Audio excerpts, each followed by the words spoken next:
wasanna għat 30 podcast kemm jgħaddi żmien.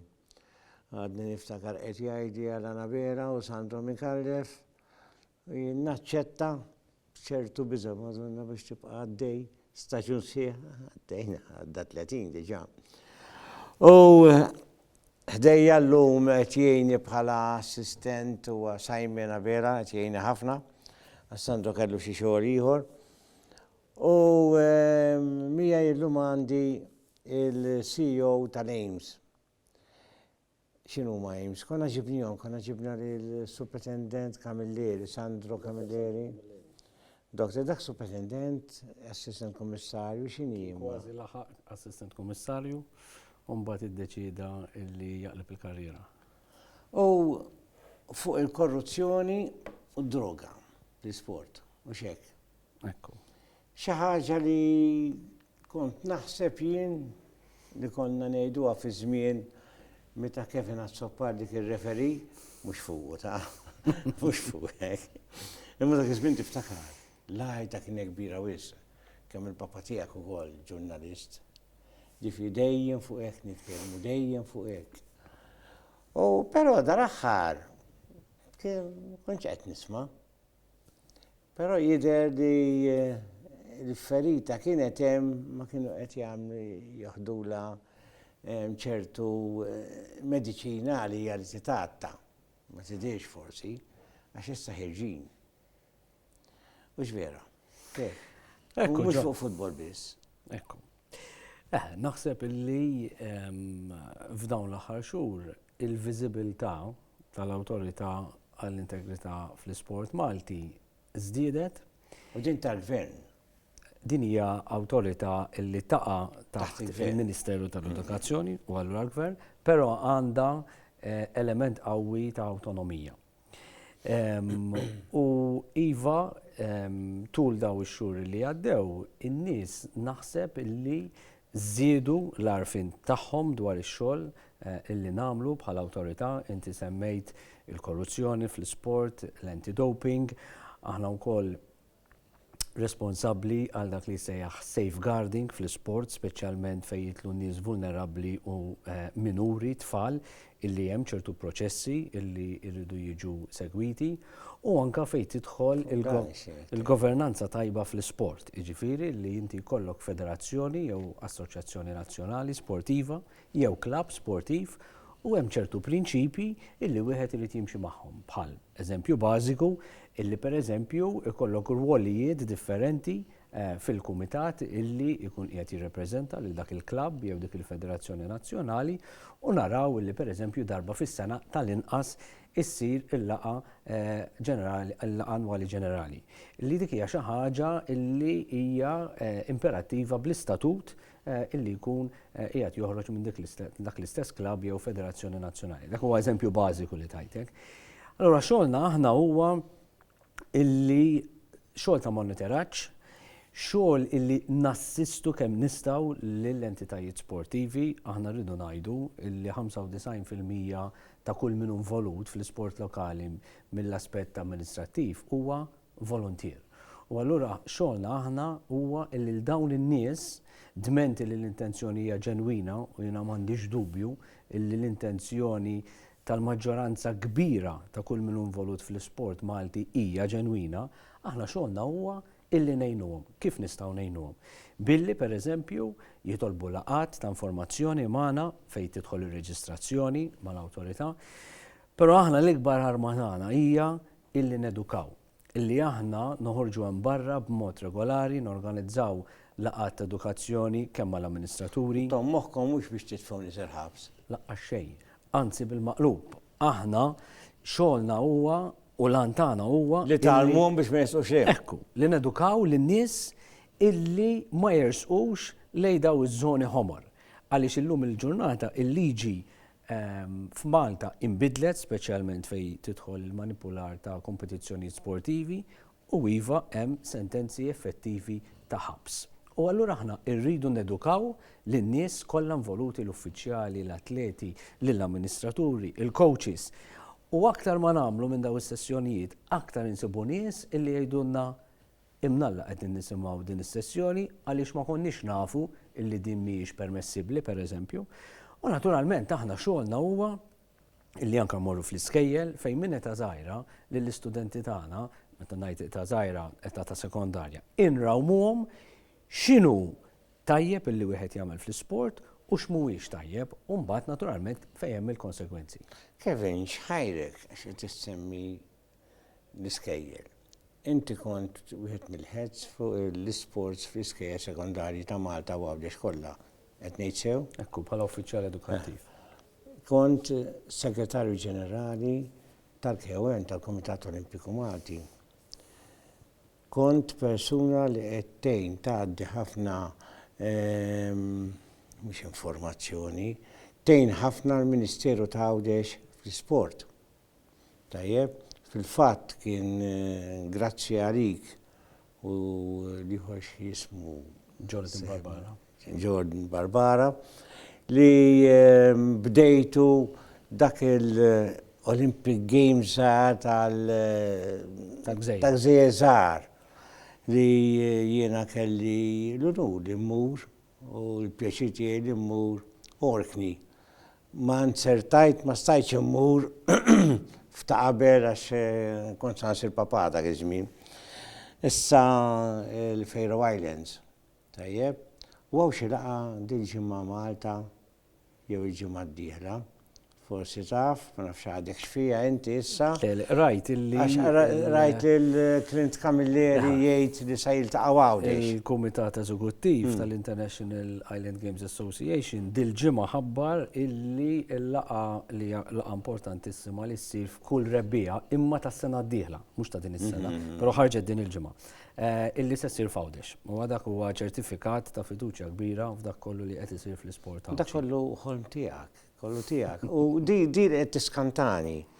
X'fettillek tlaq daw il-karigi mill-isbaħ barra li kont referi internazzjonali, referi tal-FIFA, dak ħallih dik l-età tajrek. L-età tajrek, ma xorta stajt kont parti mir-refereeing board, żgur. U f'daqqa waħda tlaqtu wara xulxin. Ċedejtu. Biex tħalt ftif, jiena meta qaluli, kien għalli Sandro niftakar, għalli ġi Flames, l-għot, għalli għetlu ma jżom l-oħrajn, għalli ma jistax jżom l-oħrajn, għalli daqsek. Ekku. Naħseb illi dan it-traġiet li semmejt inti, ġifiri jekk kont referi lokali, internazzjonali, servejt bħala direttur tal-referis fl-MFA, fil-referis board, semmejtlu bħala uffiċjal edukattiv tal-edukazzjoni fizika, l-impenn tiegħi fl-isport awċi, il-Kumitat Olimpiku Malti li qattajt 4 snin u nofs, da kollu kien ta' esperjenza enormi. U llum il-ġurnata M'intix kbir. 46 din il-ġimgħa. Din l-esperjenza kollha. Happy birthday. Grazzi. Din l-esperjenza kollha naħseb illi qiegħda tgħinni naturalment bil-limitazzjonijiet kollha tiegħi għaliex jiena bniedem u m'għandaqs ħadd ieħor u nagħmel żbalji wkoll, illi dak kollu illi sawwarni illi allura nemmen illi bl-umilta għandi ħafna knowledge, ħafna għarfien dwar l-isport Malti. Din il-pożizzjoni fl-Awtorità tal-Integrità l-Isport Malti, l-għonet irridu nikkonċedu l-Awtorità kull mila fis-seħħ 5 snin. U allura ix-xenarju tal-isport Malti permezz tal-Awtorità inbidel. Kif inbidel? Għaliex fejn qabel l-autonomija tal-Federazzjonijiet Nazzjonali u tal-klabs dejjem kienet hemm u se tibqa' hemm. Però llum il-ġurnata għandek l-awtorità illi kif semmejna fil-bidu tal-programm qiegħda tara li l-affarijiet qed jimxu b'ċertu prinċipji ta' governanza tajba pereżempju.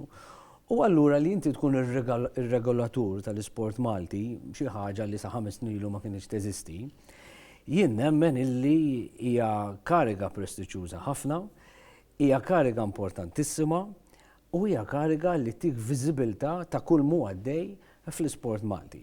U allura meta kien hemm din il-vakanza, naturalment ikollok persuni li jgħidulek isma' ma titħajjarx inti xi ħaġa bħal din, ma tinteressakx. Nammetti illi meta twafqet l-awtorità fl-2001, ovvjament bħala bniedem milli l-amministrazzjoni sportiva nħobba ħafna, ovvjament bdejt insegwi b'interess x'inhi tagħmel l-awtorità. Mbagħad naturalment fil-ħajja tiddeċiedi, ġifieri meta jiena kont deċiż li napplika għal din il-kariga, għaliex din il-kariga illi qiegħed fiha jien illum ġiet mimlija minni wara sejħa pubblika, tajjeb, iddeċidejt illi immur għaliha, però fl-istess ħin naf illi weres fil-karigi l-oħrajn kif semmejt inti doqt is-sabeħ kollu tal-isport, din il-kariga qed niltaqa' ma' xenarju oppost tal-isport Malti. Ma ngħidx li huwa l-ikraħ tal-isport Malti għaliex min jagħmel l-affarijiet sew m'għandu jkollu assolutament l-ebda problema mal-awtorità. Imma min ma jimxix mar-regoli, naturalment hemm ċertu konsegwenzi. U jiena nerġa' ntenni illi dak kollu li qed tagħmel l-awtorità qiegħda tagħmlu fl-interess komuni tal-isport Malti, fl-interess ta' dak l-amministratur anzjan illi qatt ħajtu kollu jiddedikah għal klabb tiegħu jew tagħha u allura jrid li l-affarijiet jibqgħu mixjin fid-direzzjoni tajba, inkluż meta hu jew twarrab mill-istess klabb jew entità sportiva u anke b'impenn lejn iż-żgħażagħ li tilgħin. Il-ġenerazzjoni futura ta' pajjiżna illi aħna bħala awtorità rridu illi daw isibu ambjent san illi jgħinhom mhux biss jifjorixxu fit-talent sportiv tagħhom imma anke fl-iżvilupp personali tagħhom. Ħansasi, Kevin, hija perikoluża il-fatt li inti tista'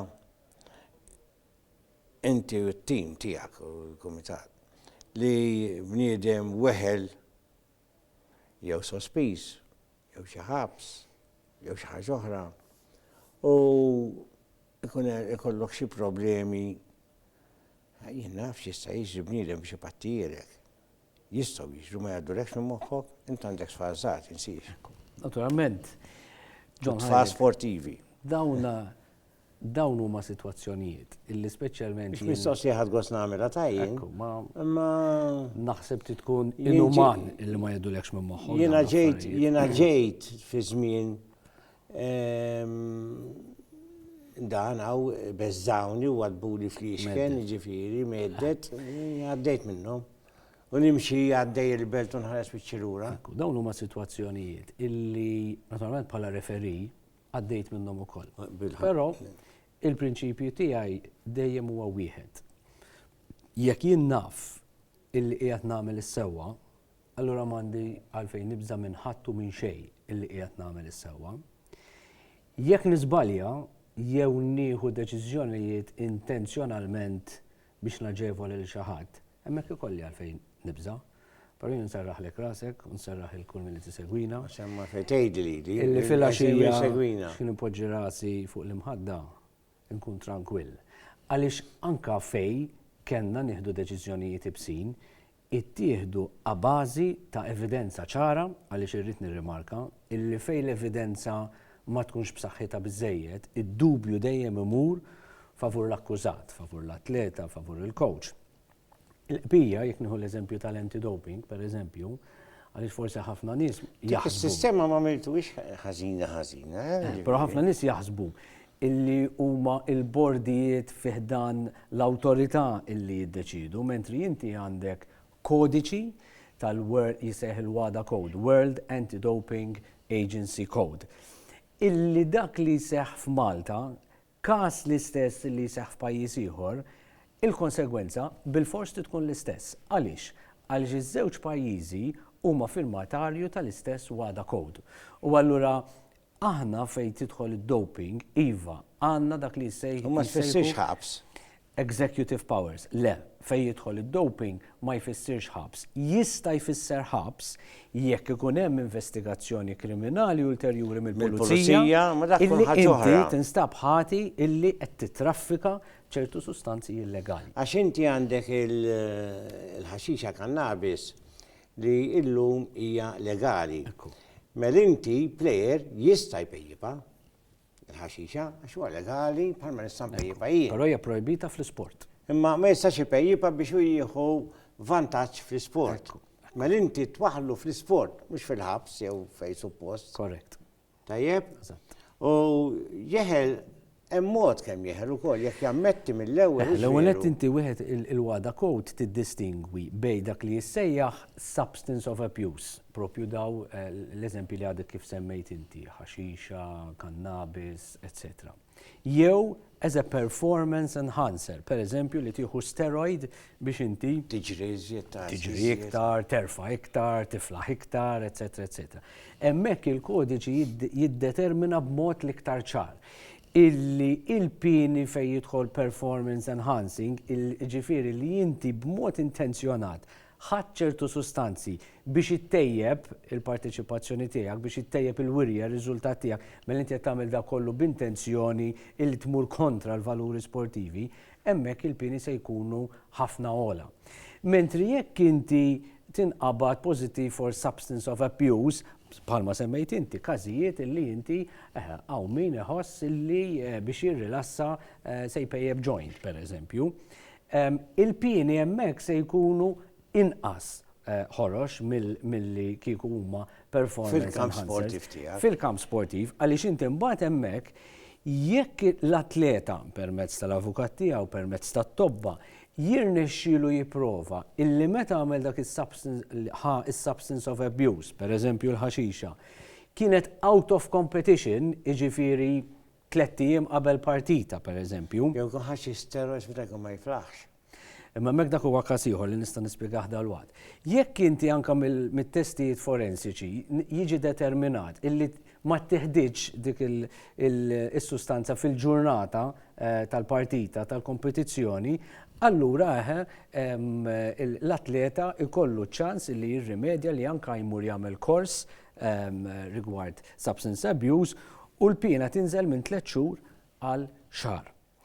Li semmejt inti illi jekk inti tieħu ċertu steroids, tieħu ċertu mediċina dejjem bil-preskrizzjoni tat-tabib, ġifieri hawnhekk irridu nagħmluha ċara u din hija il-parti edukattiva tal-AIMS illi kemm iltqajna ma' nies. Xi meta għamilt operazzjoni ta' steroids. Ekku, u naturalment kieku kellek tipparteċipa f'kompetizzjoni sportiva ftit ġranet wara u jkollok doping test, ibqa' ċert li se timmarka. Però jekk inti it-tabib l-ewwel qed tajjeb illi nirrimarkaw illi meta jkollna sportivi illi jkollhom bżonn mediċina illi hija preskritta mit-tabib tagħhom, huwa importanti ħafna illi l-atleta jgħid lit-tabib jien atleta, jien nikkompeti fl-sport. Għaliex naturalment it-tabib jaf illi tik ċertu mediċina u mhux oħra, għaliex dik il-mediċina li imbagħad ħajtik għax inti tgħidlu li atleta ma jkollix ċertu sustanzi li huma projbiti fl-sport. Mentri jekk inti ma tgħidlux li inti atleta, t-tabib naturalment se jagħmel dmiru u se jibqa' dej jitik il-mediċina li jidhirlu li hija ġusta fil-każ tiegħek. Imma f'dak il-każ ukoll importanti ħafna illi l-atleti tagħna jitkellmu, qed ikollna ħafna telefonati, qed ikollna ħafna emails, in-nies qed jistaqsu jekk jien nieħu hawn min jieħu ċertu mediċina mhux għal perjodu qasir imma permanenti. Tajjeb, ma ġara xejn. L-isport jilqa' lil kulħadd, l-isport qiegħed hemm biex jaqgħad mhux biex itella l-ħitan. U allura f'każijiet bħal dawn importanti illi l-atleti jimlew dik li tissejjaħ TUI form, Therapeutic Usage Exemption Form. Iġifieri, jekk inti t-tabib tak ċertu mediċina anka b'mod permanenti, imma jemmen it-tabib illi hija bżonn juża għal saħħtek. Tista' toħodha, tista' tibqa' tikkompeti fl-isport, però tittimla din il-formola għandna board ta' nies mediċi esperti apposta li jeżaminaw il-ġenwinità tal-każ u f'diversi każijiet din tiġi approvata. Once li tiġi approvata, jekk l-istess atleta da pitada, naturalment hemm termini ta' żmien li mbagħad tiġi aġġornata dik l-applikazzjoni, però jekk inti għandek dik il-formola li ġiet approvata, jekk inti se kollok doping test, naturalment se tiġi markata pożittiva, inti hemmhekk m'intix ħateħel sanzjoni għax iddikjarajt minn qabel li minħabba użu mediku inti qed tieħu dik is-sustanza. U jiena nagħmel appell minn hawnhekk illi atleti li għandhom dubju, tajjeb ġifiri jkollna mistoqsijiet li jidru forsi sempliċi. Sempliċi, ikollok riħ, per eżempju, tajjeb issa min jissapporti jieħu jgħaddim għall-ewwel. Tajjeb. U hemm xi telefon ukoll? Iva, għandna numri ta' telefon, ġifiri aħna ftit tal-ġranet ilu immuvjajna għall-uffiċini ġodda f'Santa Venera li huma ċentrali ħafna, kienu inaugurati mill-Onorevoli Prim Ministru, Dr. Roberta Bela, illi seta' jara bajnejh ix-xogħol kollu illi qiegħed isir min-naħa tal-awtorità u jiena nistieden lin-nies illi fejn għandhom dubju anke li kien dubju. Iċemplunna għandna nies illi huma imħarġa apposta biex jigwidawhom x'għandhom jagħmlu kif għandhom japplikaw għal din il-formola pereżempju. Forsi ċertu nies li qed isegwuna ġon jgħidu u le daw ħajitqu bija jekk insaqsihom ma xi ħaġek ma nitqu bħadd. Għaliex aħjar inti staqsi mistoqsija u jkollok ir-risposta. Knowing you sa ngħidha, naf lilek personali fuq diversi affarijiet oħra, fuq Għawdex speċjalment, però nafek bħala referi ħafna, ġieli offendejtek, imma. Parti mill-pakket. Kontrarrabad dak parti mill-pakket. Le, jiena li naru hekk, lilek nafek bħala persuna u ħabib ħafna tal-papa tiegħek. Nafek bħala persuna, dejjem tistudja. U ma tmur xejn, u ma tagħmel xejn jekk ma jkollokx masters jew PhD. Tifhem? Jiġifieri wara dak il-PhD jew masters li għamilt, neħħejt kollox jew tfajt kollox fil-librerija u għarġajt bdejt fuq dan tistudja. Propjament bħalissa għadni qed nistudja fil-livell ta' dottorat. PhD. Fl-aħħar sena, eżatt. Xewqet ngħid. Ekku, hija dottora tal-qalbi ħafna għaliex titratta l-identità soċjokulturali. Sekonda, fil-fatt inti l-sport Għawdex li jsir fuq PBS, kont tajtna idea waħda minnhom li nduru kull raħal fil-Għawdex u nagħmlu program fuq l-sport kollu li jkun hemm f'dak ir-raħal.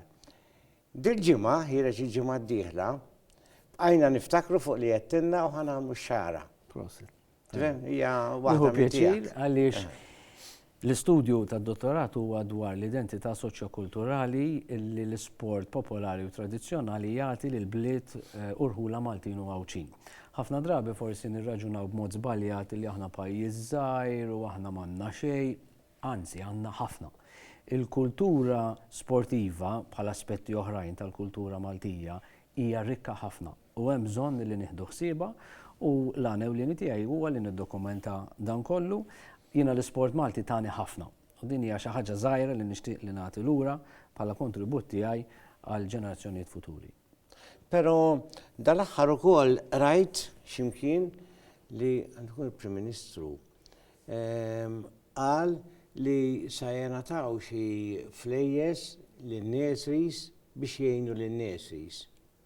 Ma nafx in żbaljat. Naturalment, John. Eżatt, ma nafx għaddi ċada mill-da. L-investiment fl-sport illi. Tinvesti fl-sport, u mbagħad ikun hemm min ħamġu. U propju għalhekk, u dan huwa anka. Sew. Kliem il-Prim Ministru meta ġi jinawgura l-uffiċini tagħna, anka qala b'mod pubbliku meta intervistat ftit tal-ġranet ilu. L-investiment fl-isport Malti f'dawn l-aħħar snin kien bla preċedent. Inti semmejt l-eżempju ta' Għawdex, per eżempju, illi għandek kumpless sportiv, moni, state of the art, international standard, piscina olimpika, faċilitajiet mill-aqwa. F'Malta, ħafna faċilitajiet li nfetħu minn Sport Malta, per eżempju, l-piscina tal-olimpika tal-Kottonera. Insemmu wkoll il-proġett ta' tennis courts illi dal-waqt jinfetaħ ftit tal-ġranet oħra f'Pembroke. Ħafna faċilitajt. Il-Marsa għandek faċilità state of the art illi tokkupa il-netball, il-weightlifting, l-squash. Ġifri, dan huwa gvern illi investa b'mod b'saħħtu ħafna fejn jidħol l-isport. Mhux fil-faċilitajiet biss. Anka fl-individwali. Anka fl-atleti. Ġifieri ejja nirrikonoxxu illi s-suċċess li Malta kisbet 3 snin ilu fil-lob tal-pajjiżi żgħar meta saru hawn Malta, meta Malta għall-ewwel darba spiċċat fl-ewwel post tal-klassifika fi storja ta' 40 sena, qabel qatt ma konna wasanna fl-ewwel 3 postijiet, din id-darba mhux biss wasanna mal-ewwel 3 imma ġejna l-ewwel. Għaliex kien hemm injezzjoni qawwija finanzjarja fejn sar investiment dirett fl-atleti fit-taħriġ tagħhom, fil-coaches, fit-taħriġ barra mill-pajjiż. Jiġifieri, u kif qal il-Prim Ministru, dal-investiment it raised the bar, the stakes became higher in local sport. U allura kemm kien għaqli li 5 snin ilu twaffqet din l-awtorità tal-integrità fl-isport Malti, għaliex naturalment iktar ma l-stakes ħajkunu ola, iktar illi iċ-ċans illi wieħed jipprova jagħmel skoff finanzjarju b'mod qarrieq mill-isport se jola. Importanti Kevin li ma jkunx hemm minħabba l-politika Maltija taf kif inhi, wieħed għaxxa fil-dak, wieħed għaxxa fil-ieħor. Jekk intom sibtu xi ħadd ħati mhux jiġi ikellmek Ministru jew Prim Ministru jew kap tal-Oppożizzjoni ħanejdu hekk. Tibqgħu għaddejjin, ħadd ma jwaqqafkom. Għandi kuntratt mal-Kamra, il-mument li jiġri hekk kif Nazzopardi jitlaq. Prosit, prosit. Issa, dawn l-aħħar kien hemm tnejn qawwin. Jien mhux se nsemmi ismijiet. U ħanejdlek għaliex li għax dal-aħħar ma ħaġ gost.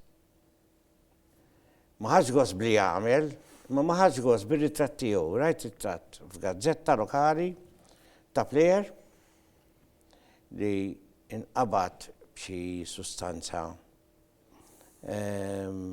projbita u weħed xi ħaġa sa issa sa jibda jilab. Ma nixtieqx insemmija. U naf li għandu tfal. U l-inkwiet tiegħi bħala missier idejjaqni mhux fih għax hu jmissu ħasseb il-ulidu. Tajjeb? Fit-tfal li jmorru l-iskola. Missierek drogat, missierek ħallil. U daw ikissruhom. Ġon, tajjeb li nikjarifikaw illi aħna bħala awtorità tal-integrità fl-isport Malti ma nippubblikaw l-ebda isem ta' min ikun instab provizjonalment ħati, l-għura jkollu a positive test, sakemm il-proċess jiġi mitmum mill-bidu sal-aħħar. Once li l-proċess ikun mitmum u allura tinħareġ is-sentenza, hemmhekk aħna mhux għandna għażla nippubblikawx l-isem jew le. Imma il-WADA code torbtok illi irrid ikollok sezzjoni fil-website tiegħek fil-kastana illi inti jkollok lista tal-atleti illi bħalissa ikunu qed iservu kwalinkwa sospensjoni.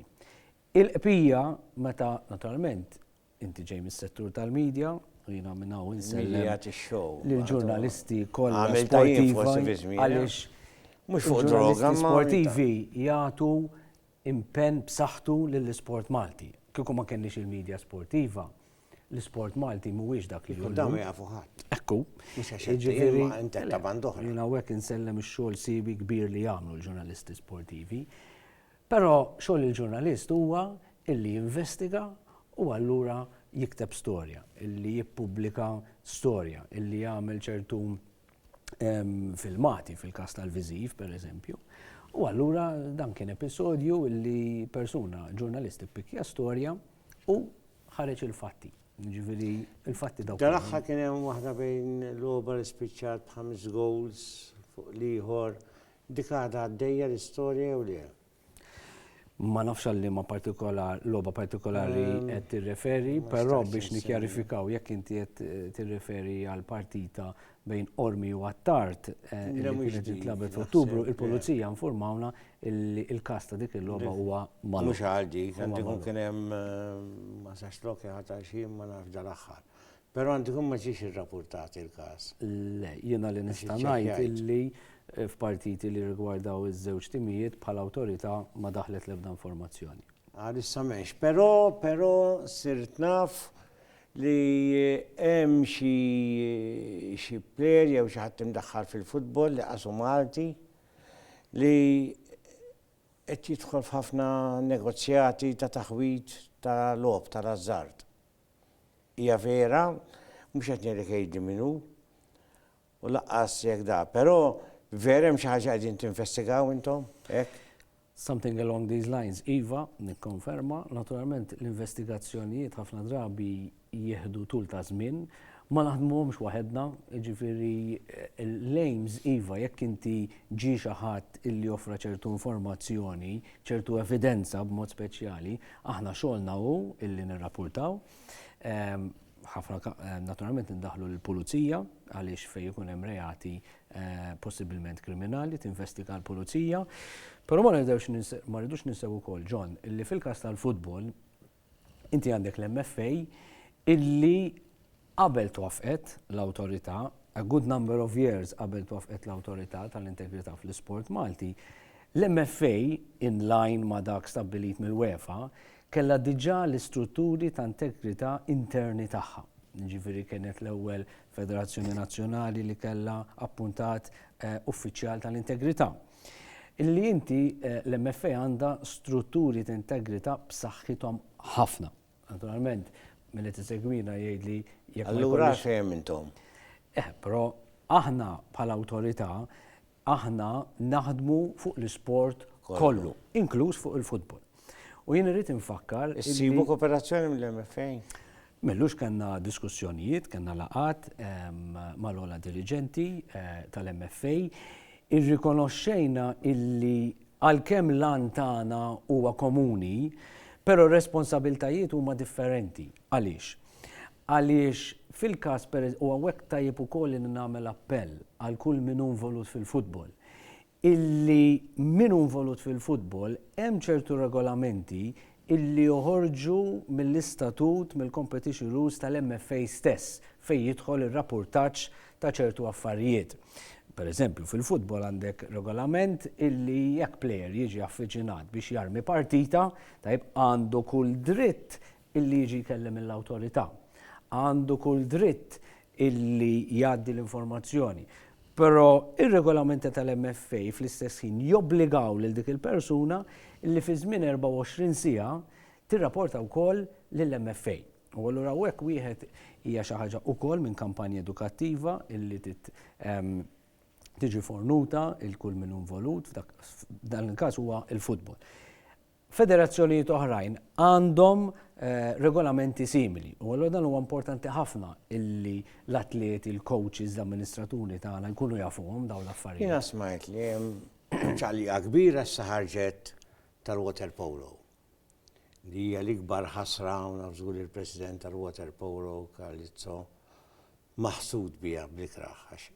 Jaħasa water polo kien qed jagħmilna unur lil Malta, mhux għax l-oħra ma jagħmlux, ma water polo dejjem tira l-qudiem. U f'daqqa waħda issa ħarġet li minna l-istorju, mhux veru. Ma tantx nixtieq nikkummenta per se għaliex il-proċess għadu għaddej. Mhux problema. Però inti semmejt eżempju tipiku, il-President tal-ASA, Carlizzo. Carlizzo, bħalma semmejt qabel, huwa persuna volontira li tat ħajjita bħala player, bħala coach. U m'għandux bżonn. Illum bħala president ta' dak kollu li seta' u għadu jagħti dak kollu li jista' għall-isport tal-water polo u l-isport akwatiku ieħor. U taħt il-presidenza tiegħu kif qed tajjeb inti, il-water polo għamel qabża ta' kwalità, ir-riżultati jitkellmu waħedhom mhux biss fuq livell ta' tim nazzjonali tal-irġiel senior, imma anke tim nazzjonali tan-nisa, il-timijiet nazzjonali taż-żgħażagħ. U allura aħna rridu bħala komunità sportiva lokali illi persuna illi ta' daqstant b'mod ġenwi, b'mod l-aktar volontarju, illi mbagħad ix-xogħol siwi illi Karl wettaq tul dawn l-aħħar snin kollha jiġi mtappan b'tali allegazzjonijiet fejn manka jisem pajjiżna, dan hu xogħol l-awtorità.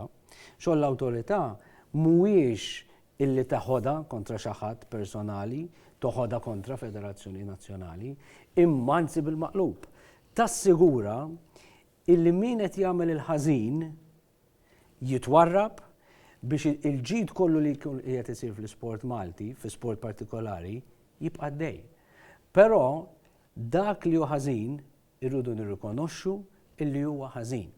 Ovvjament wieħed jifhem illi l-immaġini ta' dak l-isport partikolari, Ejħu mhux se daqqa. tkun ħatuħu daqqa, mhux se tkun sabiħa kemm lokalment u kemm internazzjonalment. Però jiena nemmen illi f'sitwazzjonijiet bħal dawn, meta inti jkollok azzjoni deċisiva li għandha tittieħed, jiena naħseb illi l-immaġini u veru li jieħu daqqa, però fl-istess ħin qed turi l-livell ta' serjetà illi inti qiegħed hemm u qed tibgħat messaġġ ċar u li ma jħalli l-ebda dubju illi dawn l-affarijiet mhux tal-li ma jistgħux isiru, tal-li min jagħmilhom se tittieħed azzjoni kontrih. Jiena smajt Zunzan, insertajt ma tantx insegwi dal-isport f'Malta, li hemm xi ħaġa għaddejja fil-basketball, vera?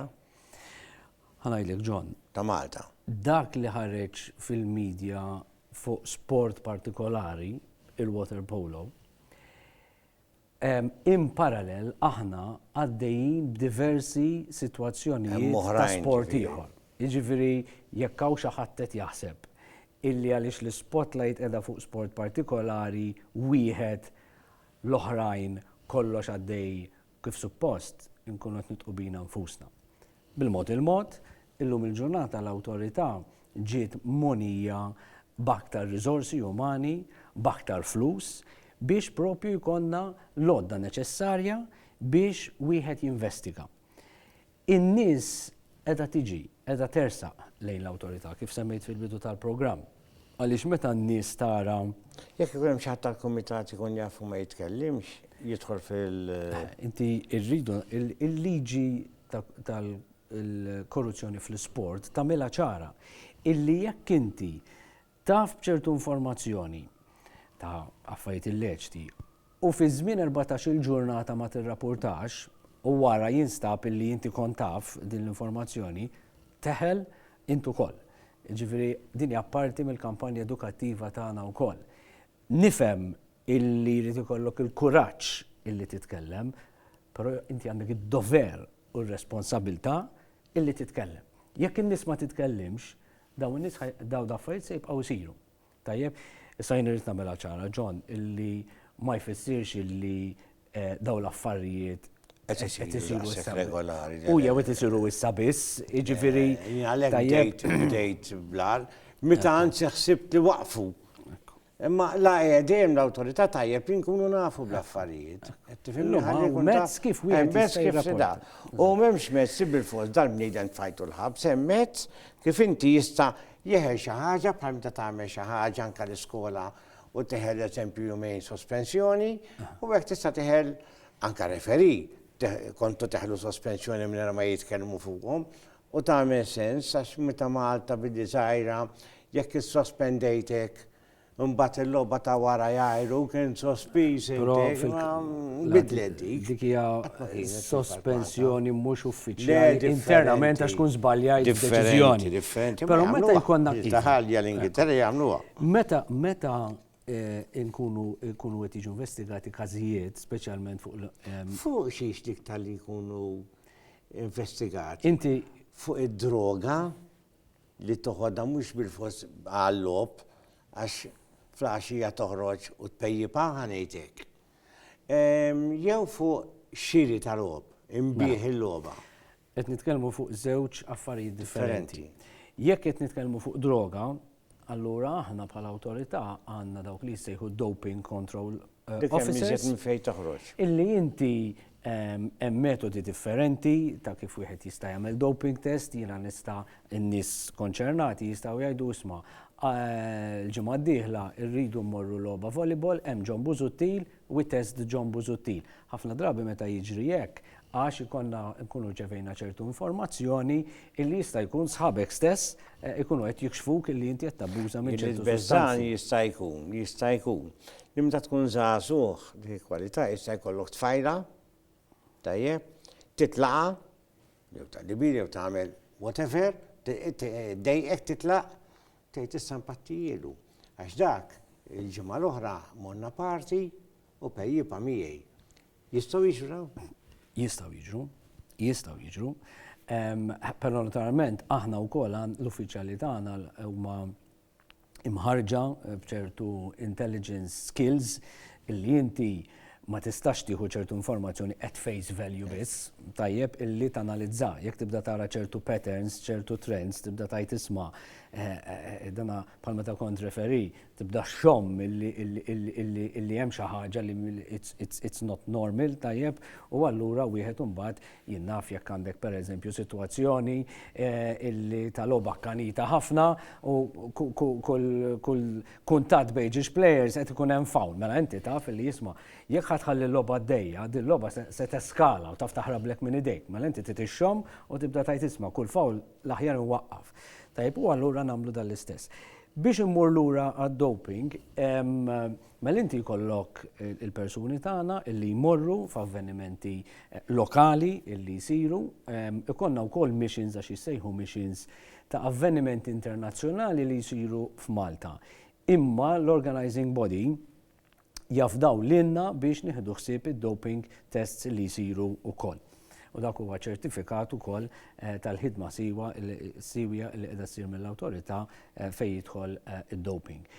Metodu ieħor jista' jkun fl-atletika jew fl-hawn pereżempju, illi inti tagħmel riga illi kull min daħal fl-ewwel 3 postijiet allura se jsirlu doping test. Inkella jkun random, illi jiena mort partita hockey pereżempju, għandi żewġ timijiet u bil-polza intella plejer minn team A u plejer minn team B. Min jitla irid jagħmel id-doping test. Dak huwa d-doping. Fejn tidħol l-manipular ta' riżultati, inti jaf ikollok żewġ investigazzjonijiet għaddejjin fl-istess ħin. Għaliex? Waħda kriminali illi allura aħna ma mmexxux investigazzjoni kriminali. Bil-fors tidħol il-Pulizija Eżekuttiva. Però aħna nitlu mill-punto di vista ta' sporting merit. Iġifieri fir-regolamenti ta' dak l-sport, il-Local Sport Federation, mela jekk pereżempju qed nitkellmu fuq il-futbol, l-MFA, u l-International Sporting Federation, il-FIFA, x'jgħidu r-regolamenti dwar l-integrità, dwar match fixing fl-ambitu ta' dak l-sport. U allura aħna hemmhekk iva ninvestigaw from a sporting aspect, u mbagħad naturalment hemm il-konsegwenzi illi wieħed irid iħallas tagħhom skont proċeduri stabbiliti. Sibu kooperazzjoni mill-MPL u mill-MFA? Jiena fil-bidu illi bdejt f'dan ir-rwol 5 xhur ilu, naħseb l-ewwel żewġ laqgħat illi kelli kienu kemm mal-MFA kif ukoll mal-MPL.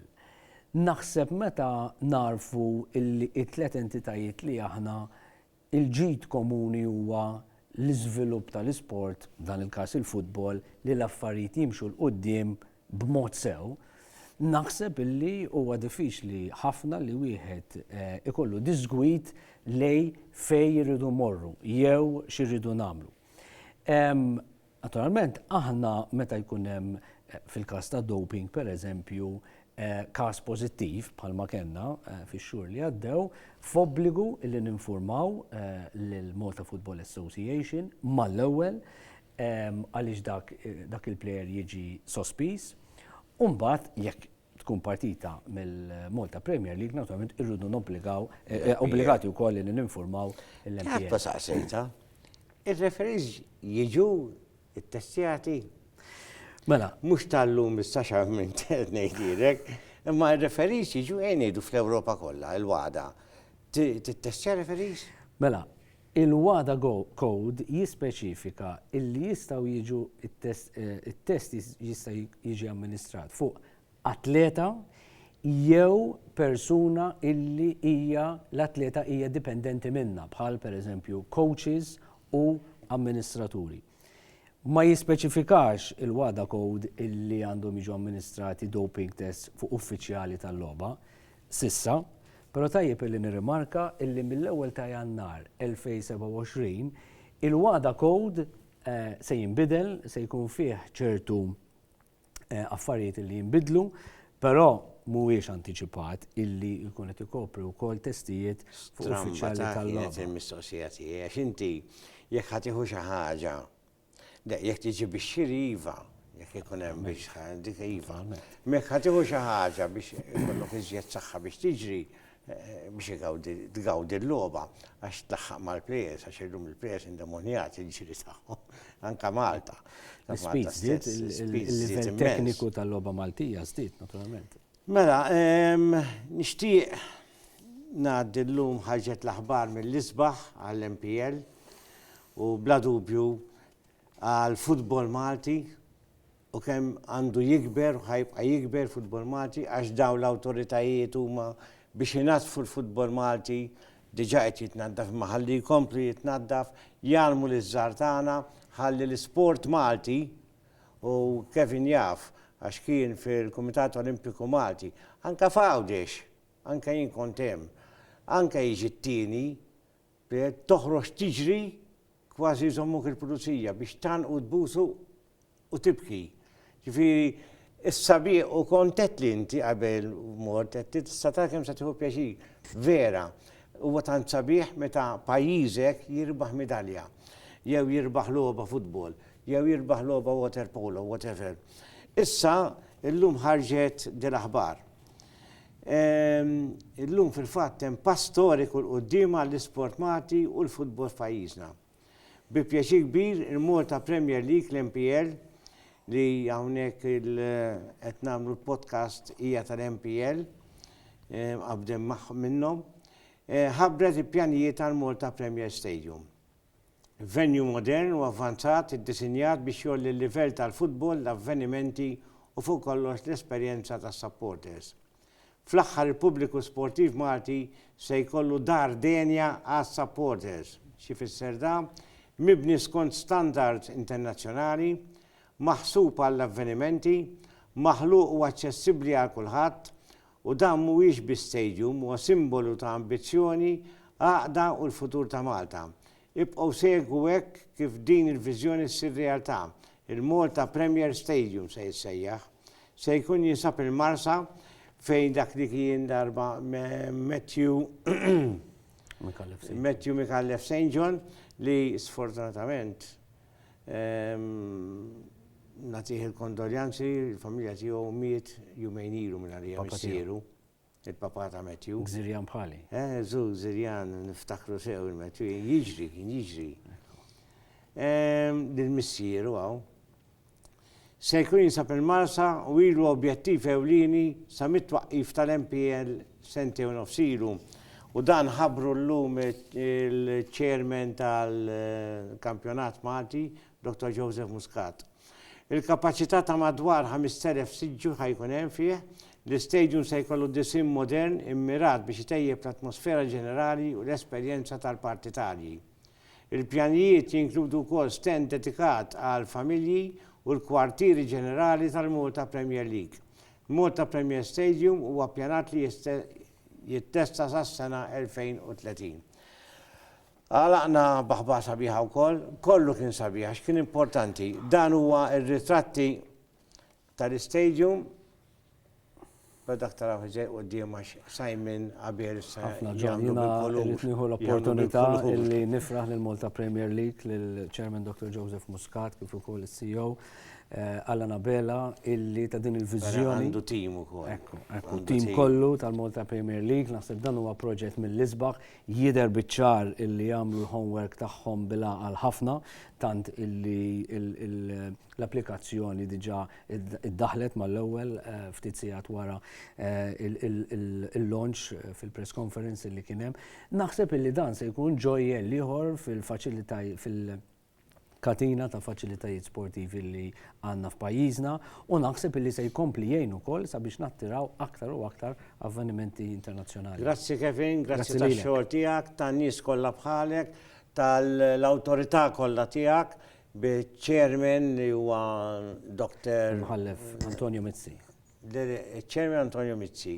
Unbat liħor li ġi hawnhekk. Dr. Sandro Camilleri, direttur tal-Integrità. Okay, u it-tim kollu l-ħaddiema kollha xejn kollha. U dawk kollha li waslu affarijiet li jagħmlu ħsara l-isport. Intom ukoll importanti. Tarawni bħallum ġimgħa.